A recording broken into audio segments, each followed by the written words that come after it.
Hey guys, welcome back to the channel. In today's video, we're breaking down CachyOS versus EndeavourOS, two popular Arch-based distros that deliver that rolling release Arch experience, but with totally different goals. Let's dive in. And let's start with CachyOS. Now, this distro is all about performance. It comes with its own optimized kernels, advanced CPU schedulers, and compiler tweaks designed to squeeze as much speed as possible out of modern hardware. If you got newer CPU, CachyOS can feel insanely fast. Great for gaming, heavy workloads, or anyone who wants a system that feels super responsive.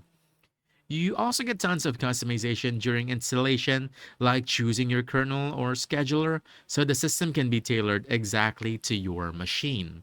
But there's a trade off.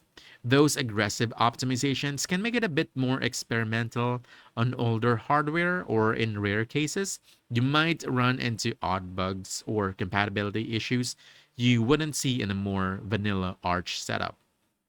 Now, let's talk EndeavourOS.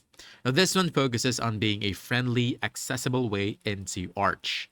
The installer is smooth, you pick your desktop environment, and boom, you're dropped into a clean, mostly vanilla Arch system with just a few helpful tools added in.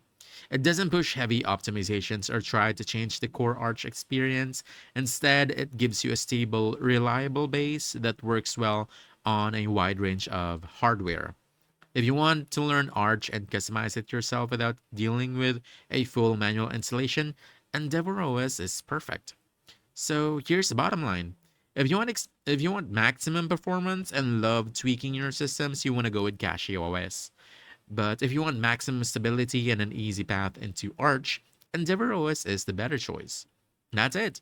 If you found this helpful, don't forget to hit the like button, subscribe for more quick guides, and I'll see you in the next one. Thanks.